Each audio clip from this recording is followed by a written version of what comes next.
오늘은 사도행전 15장의 말씀을 같이 생각을 해보도록 하겠습니다.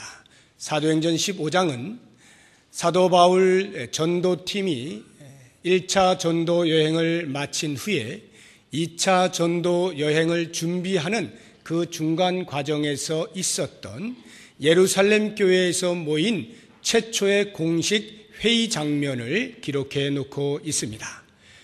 이 예루살렘 공회에서 있었던 공식 회의가 기독교 역사의 또 하나의 중요한 한 획을 긋는 것이 되는 것임을 오늘 말씀을 통해서 같이 나누어 볼 수 있기를 원합니다. 왜 예루살렘 교회에 이와 같은 공식적인 회의가 있게 되었는가 하는 회의 개최의 발단이 사도행전 15장 1절에서 5절까지의 말씀 가운데 나와 있습니다. 먼저 1절을 보시기 바랍니다. 어떤 사람들이 유대로부터 내려와서 형제들을 가르치되 너희가 모세의 법대로 할례를 받지 아니하면 능히 구원을 받지 못하리라 하니. 유대로부터 어떤 사람들이 왔습니다. 이 사람들은 유대인들로서 예수를 믿어 구원을 얻게 되어진 개종한 그리스도인들을 가리킵니다. 그들이 예루살렘 교회에서부터 왔습니다. 그리고는 수리아 안디옥 교회의 성도들을 가르치기 시작하는데 가르침의 내용이 모세의 법대로 할례를 받지 아니하면 구원을 받지 못한다는 것이었습니다. 즉 구원은 예수 그리스도를 믿는 믿음에 할례를 행하는 율법을 지키는 행위가 있을 때만이 가능하다는 것을 가르치고 있었던 것입니다. 이 사람들은 수리아의 안디옥에 와서만 가르친 것이 아니라 이미 갈라디아에 있는 교회들, 사도 바울 일행이 복음을 전했던 교회들을 두루 돌아다니면서 동일한 가르침을 가르쳐 왔습니다. 그와 같은 소식을 익히 듣고 있던 바울 일행이 이제 자기들이 있는 수리아 안디옥 교회까지 와서 이러한 거짓 복음을 가르치게 되어질 때에 분노하지 않을 수가 없었습니다. 그래서 2절을 보시게 되면 바울 및 바나바와 그들 사이에 적지 아니한 다툼과 변론이 일어났다고 기록하고 있습니다. 적지 아니하다는 것은 대단한 변론이 일어난 것을 말하고 있는 것입니다. 이와 같은 다툼과 변론이 일어날 수밖에 없는 것은 사도 바울이 지금까지 가르친 것과 예수 그리스도를 통하여 구원받은 자신으로서 어떻게 인류가 구원을 받느냐고 하는 분명한 복음을 알고 있고 그것을 가르쳐 왔는데 그에 반한 이야기들을 난무하며 돌아다니고 있는 모습을 볼 때에 화가 나지 않을 수가 없는 거죠. 그래서 다툼이 일어난 것입니다. 오직 구원은 예수 그리스도를 믿는 믿음으로 말미암아서만 가능한 이 복음에 율법을 행해야 하는 행위를 더하고 있는 유사한 복음이 퍼져나가는 것을 더 이상 간과할 수 없었기에 그들과 다툼을 벌였던 것입니다. 그런데 그와 같은 다툼이 있을 때에 해결이 나오면 좋은데 양 진영에서 동일하게 굽히질 않는 것입니다. 그래서 계속하여 마찰이 일어나고 있는 것을 보게 되자 수리아 안디옥의 교회에서는 이와 같이 결론을 내립니다. 그럴 것 없이 이제 싸움을 중단하고 이러한 가르침이 나오게 되어진 그들이 왔다라고 말하는 예루살렘 교회에 가서 직접 확인을 해보자 하는 것입니다. 과연 그들이 정말로 그렇게 가르쳤는가? 그렇게 가르치라고 보냈는가? 정말 그것이 구원인가? 라고 하는 것을 확인하자라고 하는 차원에서 안디옥 교회는 바나바와 바울 그리고 몇 형제들을 대표를 만들어서 사절단으로 예루살렘 교회에 보내게 됩니다. 3절을 보시면 그들이 교회의 전송을 받았죠. 그리고는 예루살렘 교회에 도착을 합니다. 4절에 예루살렘에 이르러 교회와 사도와 장로들의 영접을 받았습니다. 우리가 한 가지 기억해야 할 것은 이렇게 수리아 안디옥 교회가 바울 일행을 예루살렘 교회로 보내어서 자초지종을 알고자 한다라고 할 때에 그것은 그리 쉬운 이야기는 아닙니다. 왜냐하면 이방인 교회로서 바울 일행을 통하여서 이방의 많은 사람들에게 오직 구원은 예수를 믿는 믿음으로 말미암아서만 가능합니다라고 하는 것을 이미 오랫동안 선포하였고 그러한 은혜를 누리고 있었는데, 만에 하나 예루살렘 교회에 가서 그 교회가 결정하기를 할례까지 받아라, 이렇게 결정이 내려지게 되면 큰일이 나는 것입니다. 그런데 예루살렘 교회는 그러한 결정을 내릴 수 있는 아주 농도가 짙은 그러한 교회였습니다. 왜냐하면 예루살렘 교회의 구성원들은 전부 유대인들로서 예수를 믿어 그리스도인이 된 사람들이기 때문에 그렇습니다. 대다수가 유대인 그리스도인들이었기 때문에 그들로서는 그렇게 말을 할 수 있는 확률이 대단히 높았던 거죠. 그러니까 안디옥 교회가 파송을 할 때에는 그와 같은 위험을 감수하고 보내는 것입니다. 더 이상 이것으로 왈가불가할 수 없다, 이제는 결판을 내야 한다라고 하는 차원에서 호랑이를 잡기 위하여 호랑이 굴에 들어가는 거예요. 사생 결단을 내리는 거죠.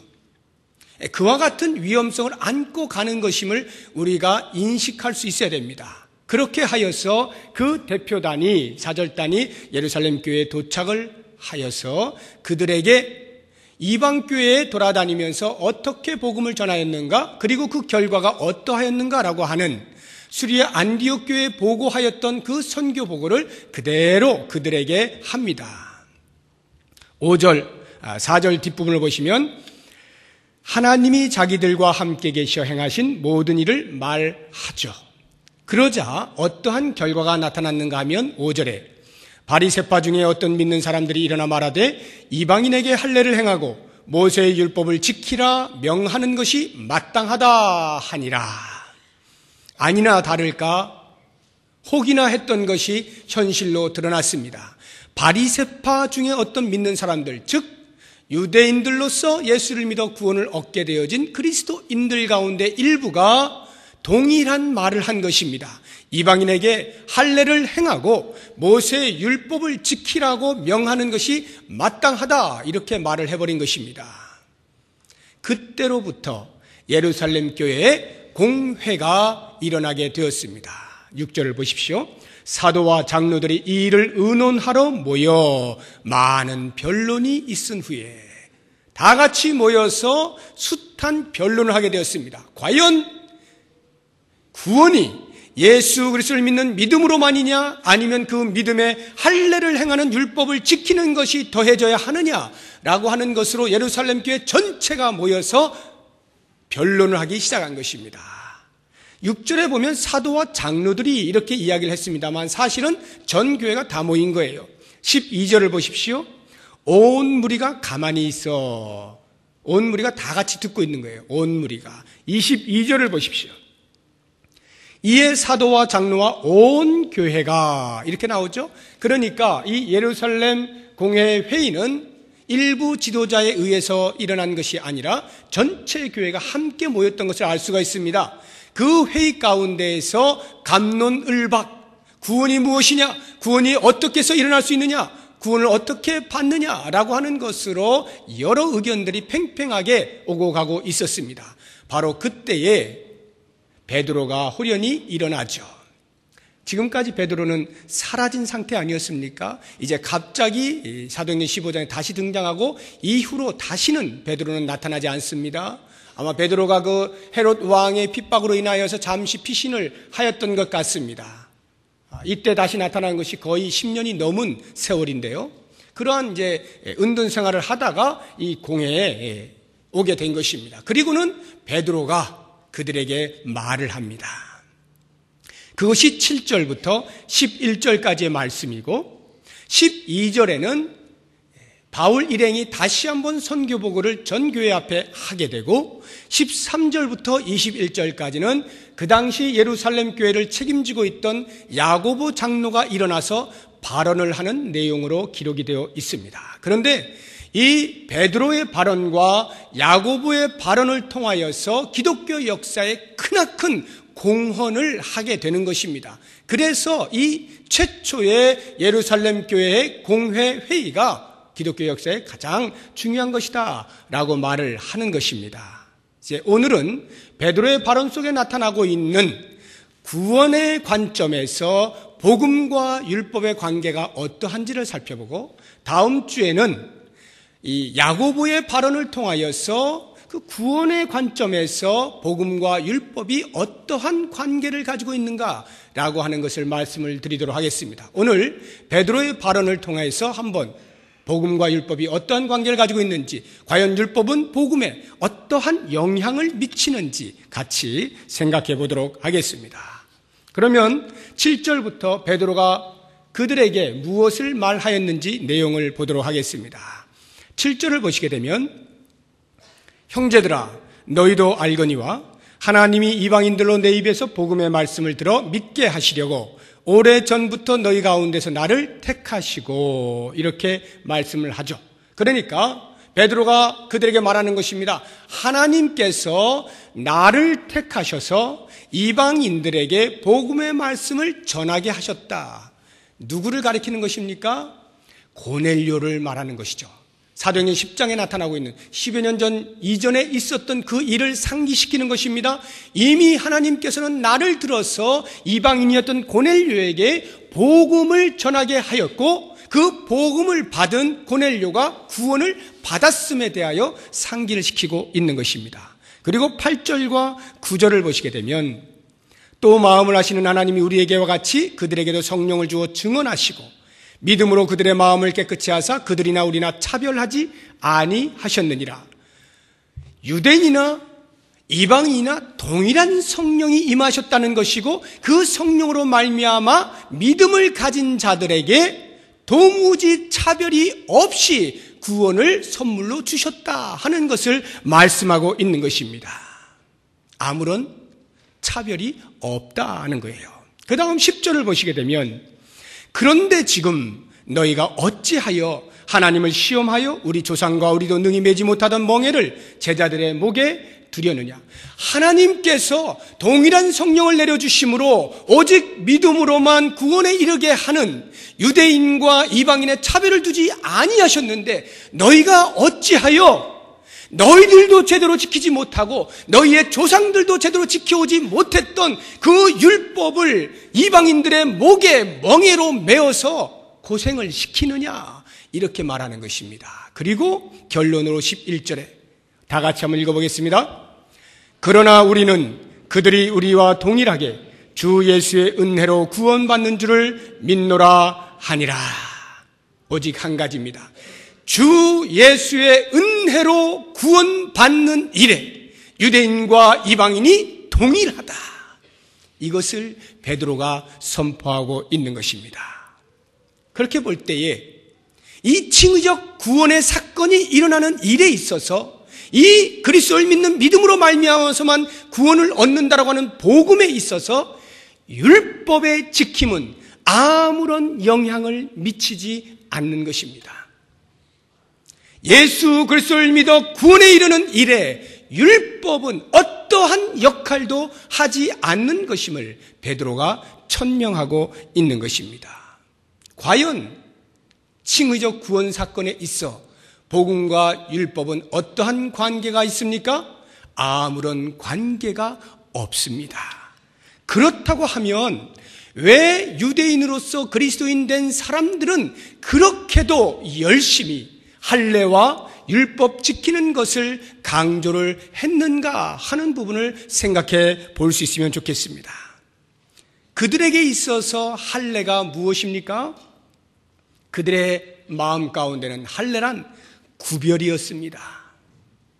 하나님을 믿는 백성과 믿지 아니하는 백성으로 나누는 표식으로서 할례였습니다. 한마디로 구별이에요. 그래서 전에도 말씀드렸죠. 유대인들은 사람을 딱 두 종류로 나눕니다. 하나는 유대인, 또 다른 하나는 이방인. 유대인 아닌 사람, 이렇게 두 종류로밖에 안 나눠요. 그래서 유대인을 사람이라 하고 유대인 아닌 사람을 사람으로 여기지 아니하는 것이 그들이었습니다. 바로 그러한 구별을 하는 표징이 무엇이냐? 할례였던 것입니다. 그러니까 할례라고 하는 것이 나면서부터 8일이 되면 행하는 것인데 그들은 이미 태어나면서부터 그 할례를 받은 자로서 특권 의식을 가지고 태어나는 것입니다.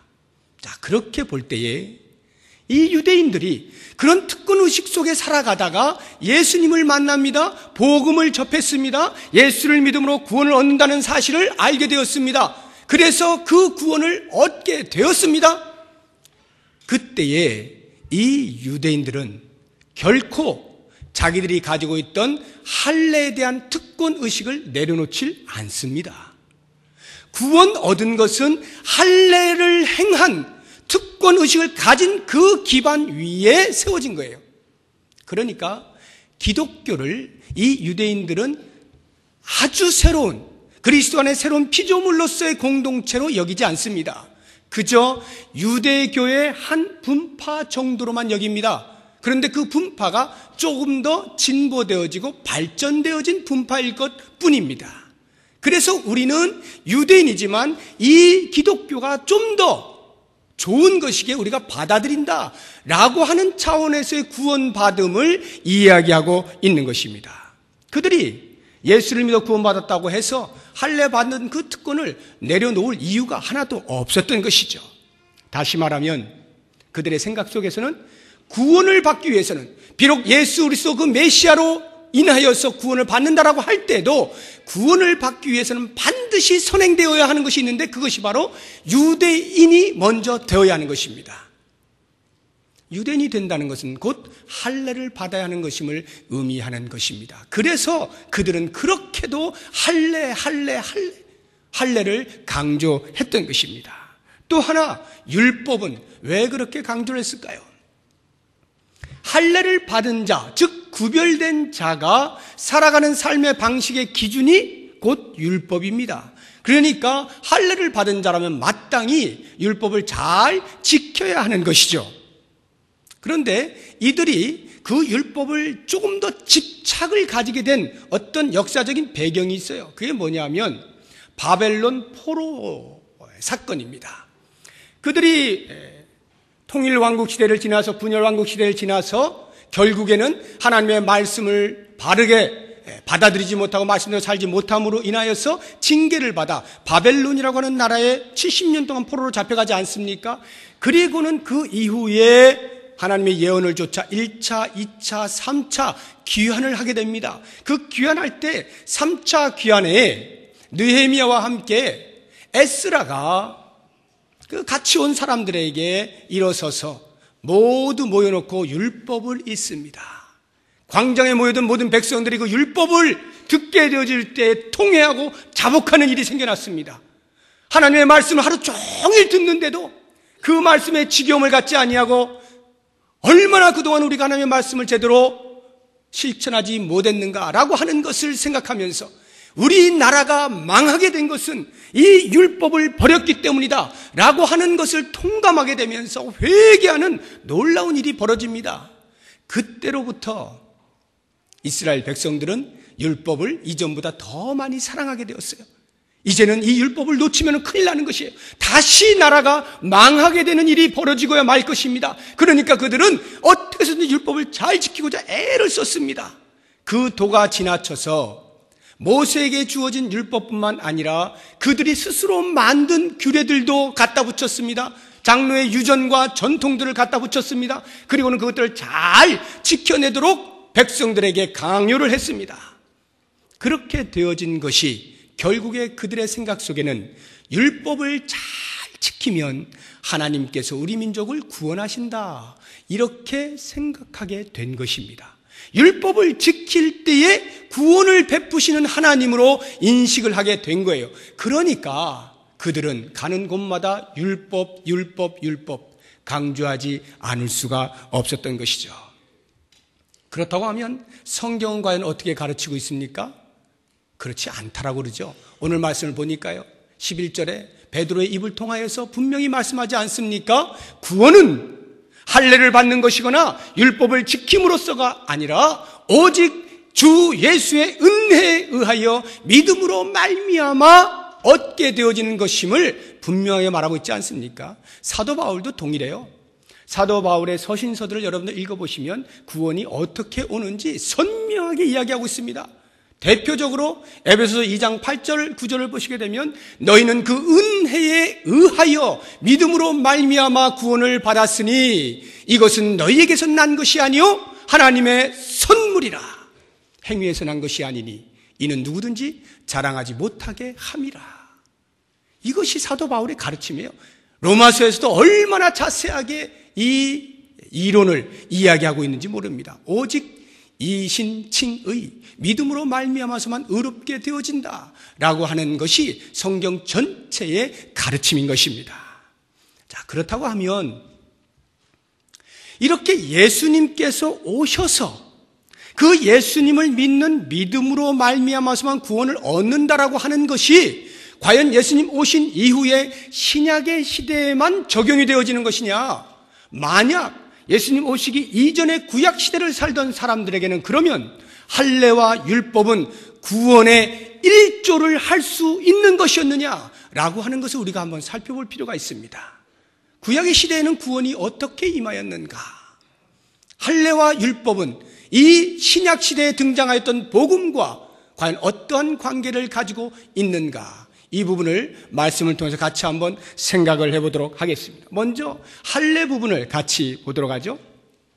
할례가 최초에 시행하도록 명령되어진 때가 아브라함의 때입니다. 하나님께서 아브라함에게 할례를 행하라 명령하십니다. 그것이 창세기 17장에 나와요.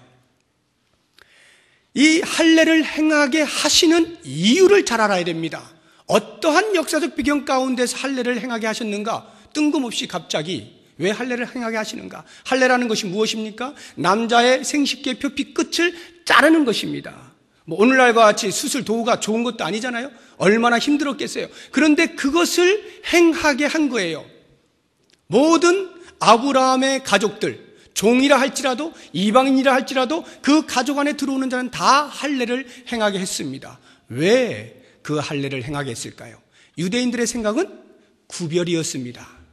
이미 말씀드린 것처럼 그 할례를 행함으로 이제 우리는 하나님의 백성들이야.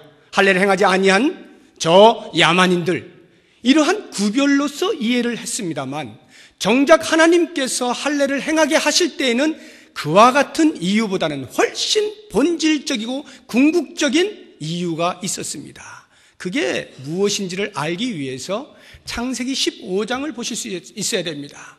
창세기 17장에 하나님께서 나타나셔서 할례를 행하라 하시기 전에 15장에도 보면은 하나님이 나타나십니다. 아브라함에 나타나셔서 얘야, 하늘의 별을 보아라. 바닷가의 모래들을 보아라. 이렇게 많이 너의 자손이 번성하게 될 것이다. 너의 씨로부터 이렇게 자손이 번성하게 될 것이다. 약속을 해주십니다. 그 약속을 듣게 된 아브라함이 여호와를 믿으니 15장 6절에 보면 여호와를 믿으니 그 믿음을 의로 여기셨다. 이렇게 말씀하시거든요. 자, 하나님께서 아브라함을 의롭게 여기신 때가 언제이냐 하면 하나님이 약속하신 말씀을 듣고 제가 믿습니다 라고 하는 믿음이 발동하게 되어질 때에 의로 여기셨지, 할례를 받을 때에 너 그래 할례 드디어 받았구나 의로 여기지 아니하신 것입니다. 의로 여기니까 그 다음에 할례를 행하게 하신 것입니다. 그러면 왜 이미 의인이 된 자에게 의로 여기신 그 아브라함에게 할례를 행하게 하셨을까요? 그것은 구별을 위함이 아니라 또 다른 목적과 이유가 있었다는 거죠. 그게 무엇이냐 하면 창세기 16장의 사건을 보시게 되면 아브라함이 분명히 하나님으로부터 그와 같은 약속을 받았음에도 불구하고 너의 씨로부터 어마어마한 자손이 번성할 것이다 약속을 받았음에도 불구하고 16장에 보면 그 믿음이 시들시들해집니다. 그래서 어떻게 하느냐 하면 자기 아내 사레와 아무리 보아도 아이가 낳을 기미가 보이지 않는 거예요. 결국 둘이 의논을 했는지 어찌했는지 사라가 자기의 종이었던 하가를 남편인 아브라함의 첩으로 줍니다. 그리고는 거기에서 아이를 낳게 하여 그 씨를 통하여서 하나님이 번성케 하시려는가? 라고 하면서 이스마엘을 낳습니다. 그게 16장의 사건이에요. 그 일이 있은 후 이스마엘을 낳을 때가 아브라함이 86세인데 17장에 하나님이 다시 그에게 나타나실 때가 99세 때입니다. 자그마치 13년 동안 하나님께서는 아브라함을 만나지 않으셔요. 흔적도 없이 사라지고 계셨다가 13년이 흘러서 99세가 되었을 때에 다시 나타나셔서 아브라함에게 말씀하시는 것이 17장 1절을 보시기 바랍니다. 창세기 17장 1절. 다 같이 읽어보겠습니다. 아브라함이 99세 때에 여호와께서 아브라함에게 나타나서 그에게 이르시되 나는 전능한 하나님이라 너는 내 앞에서 행하여 완전하라. 나타나셔서 하시는 말씀이 나는 전능한 하나님이라 너는 내 앞에 행하여 완전하라. 즉 15장에 나타나셔서 믿음을 가지고 있으면 자손이 번성하게 될 것인데 그 믿음이 시들시들하여져서 의심을 하여서 인간의 방법을 동원하게 되어질 때 하나님이 화가 난 것입니다. 하나님이 삐지신 거예요. 13년 동안 말을 안 하신 거예요. 그러다가 하나님의 방법을 좇아 다시 99세에 나타나셔서 나는 전능한 하나님이다. 네가 왜 의심하느냐? 너는 내 앞에서 행하여 완전하라 말씀하시고 그리고는 할례를 행하게 하십니다. 그렇다고 하면 그 할례에 행하게 하시는 목적이 무엇이겠습니까? 표피를 잘라 내므로 하여서 더 이상 너 스스로는 자손을 볼 수 없을 것이다. 번식을 할 수 없다라고 하는 것을 상징적으로 보여주는 것이거든요. 그렇다고 하면 이미 아브라함은 스스로 자손을 낳을 수 있는 능력이 없어요. 그래서 하나님께서 그에게 너가 자식을 얻을 것이다 라고 말씀해 주셨을 때 피식 웃죠. 아브라함이 웃어요. 왜요? 자기 스스로는 할 수 없는 것이니까. 또 하나님이 또 헛소리 하시네. 이렇게 생각을 하고 있는 거예요. 그런데 그 다음에 100세가 되던 해에 이삭을 선물로 받지 않습니까? 할례를 왜 행하게 하셨느냐 하면 자 이제 너는 더 이상 너 스스로 자식을 볼 수 없다. 알았지? 내년에 보자 하고 내년에 보니까 어떻게 됩니까? 이삭을 선물로 얻게 된 것입니다.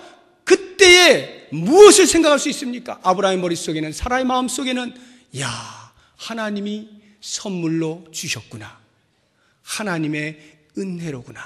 이것을 깨닫지 않았겠습니까?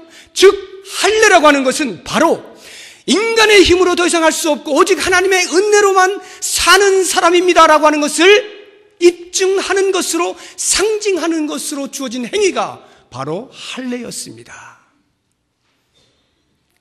하나님께서 아브라함의 믿음을 의로 여기신 후에 그의 삶이 믿음에 온전히 서 있지 못하고 흔들리게 되어질 때에, 자꾸만 자기의 힘으로 무엇인가 하려고 할 때에, 자기의 방법을 동원하여서 자식을 보려고 할 때에 하나님께서 그것이 아니다라고 말씀을 하시는 표징으로서 할례를 주시는 거예요. 네 힘 말고 내가 너에게 준다. 그리고는 이삭을 선물로 주시는 그 사건이 할례란 말입니다. 그러니까 할례라고 하는 것은 전적인 하나님의 은혜만을 기억하게 하는 행위인 것입니다. 하나님의 은혜로만 사는 존재인 것을 알게 하시는 행위가 할례였던 거예요. 믿는 자가 아니면 어찌 하나님의 은혜를 알 수 있겠어요? 하나님을 믿지 못하는 자가 어찌 하나님의 은혜를 볼 수가 있겠습니까? 그러니까 할례는 믿는 자에게 주어지는 것이고 그 믿음을 온전히 하라는 표식으로 주어진 것입니다. 그래서 구약의 할례를 오늘날 신약에 와서 우리가 세례라 말하지 않습니까? 세례가 무엇입니까? 세례를 받아서 예수를 믿게 됩니까? 아니죠. 예수를 믿어 너무나 감격스러워서 오직 하나님의 은혜로만, 나 스스로 구원을 얻을 수 없었는데 그리스도께서 나를 위하여 대신 십자가에 죽으심으로 나를 구원해 주셨다라고 하는 이 하나님의 은혜를 깊이 자각하고 사람들 앞에 저는 그런 사람입니다. 저는 하나님의 은혜로만 구원을 얻은 사람입니다. 이것을 증명해내는 외적 표시가 세례 아닙니까? 그래서 할례라고 하는 것은 더 이상 구원 얻음에 어떠한 역할도 하지 아니하는 것을 꼭 기억할 수 있어야 합니다. 그러면 율법은 어떠합니까?